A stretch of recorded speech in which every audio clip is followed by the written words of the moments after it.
Salut, c'est Corentin, bienvenue dans les critiques du Spoilcast. Alors, je vous raconte, hier j'ai reçu un email qui m'annonçait que j'avais gagné 2 places pour aller voir Death of a Unicorn au BIF, le Bruxelles International Fantastic Film Festival. Et donc, à 22h30, je me suis retrouvé avec un ami dans la salle Ciné 1 du Palais 10 du Heysel pour aller voir un film que je vais pas vous spoiler. Parce que Death of a Unicorn spoil si mal que ça. Death of a Unicorn est un film produit par A24 et sorti le 9 avril aujourd'hui dans les salles. C'est réalisé par Alex Schaffman et le directeur photo est Larry Fong, connu pour son travail sur Kong Skull Island et aussi sur Super 8. Le film met en scène Elliot, interprété par Paul Rudd, un papa solo qui essaye tant bien que mal de garder une relation avec sa fille Ridley, interprétée par Jenna Ortega, étudiante en histoire de l'art et visiblement encore affectée par la mort de sa mère. Elliot est invité par le richissime mais mourant patron d'une firme pharmaceutique, Odell Leopold, interprété par Richard E. Grant, dans son manoir dans les montagnes, dans lequel il vit avec sa femme, Belinda, jouée par Thea Leoni, et son fils Shepard, joué par Will Poulter. Sur le chemin, la voiture d'Elliot heurte quelque chose, et elle sort et constate avec stupéfaction que c'est une licorne, qui est donc, comme le titre du film nous l'indique, morte par le choc de la voiture.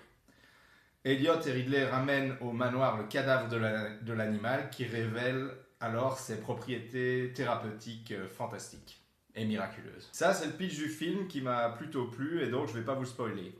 Les acteurs font le taf, que ce soit Paul Rudd dans le rôle du père à côté de la plaque ou de Jenna Ortega dans le rôle de l'ado rebelle qui vapote en cachette. Spéciale dédicace à Anthony Carrigan dans le rôle du majordome ultra dévoué. Je l'avais plus vu depuis qu'il avait joué le rôle de Victor Zsasz dans Gotham, et là je dois dire que ça me fait plaisir de le revoir dans ce rôle de serviteur corvéable à merci avec ses airs pincés. Le reste du casting fonctionne très bien aussi. La famille Richard est parfaitement détestable, faussement philanthrope, ils ne pensent qu'à leur image et leur pognon et feront tout pour exploiter au maximum la situation dans laquelle la famille se trouve avec le cadavre d'un animal mythique dans leur salon, quitte à sacrifier leur personnel. Passé l'acceptation de la situation absurde dans laquelle tout ce petit monde se retrouve, l'intrigue se développe gentiment, c'est clair, c'est convenu, mais c'est pas mal amené quoi. Le tout parsemé de petites blagues, de situations ou des remarques cinglantes et absurdes de la part de l'un ou de l'autre. Et puis des petits moments gore aussi qui plairont aux amateurs du genre.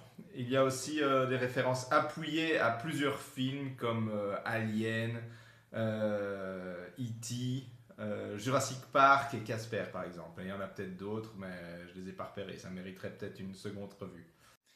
L'esthétique du film n'est pas exceptionnelle, c'est à mon avis perfectible, mais ça reste correct. Les licornes sont moins plaisantes à regarder en pleine lumière, mais comme le film se passe en majorité dans la pénombre, c'est pas dérangeant. La bande-son m'a pas particulièrement marqué, j'étais juste déçu de ne pas entendre une seule chanson de mon groupe de power metal préféré, Glory Hammer, qui a tout un lore qui est tourné autour des licornes, donc ça aurait fait le taf parfaitement, je pense. Pour conclure, Death of a Unicorn est une comédie d'horreur efficace qui vous fera passer un bon moment si vous êtes amateur du genre ou juste en quête d'un film un peu original en ces temps de remake et d'adaptation un peu médiocre. Et c'était vraiment spécial de partager cette expérience pour la première fois au BIF, donc le Bruxelles International Fantastic Film Festival. Avec le public, qui ont l'air vraiment d'une bande de potes qui se connaissent tous et qui n'hésitent pas à commenter et à crier pendant la séance pour commenter les différentes scènes, pour renforcer l'effet comique. Merci donc à Tipeee pour le concours et les 2 places remportées qui m'ont permis de voir ce film sympatoche dans le cadre du BIF. N'hésitez pas à liker, partager ou commenter la vidéo et à bientôt peut-être j'espère pour une nouvelle critique du Spoilcast. Ciao!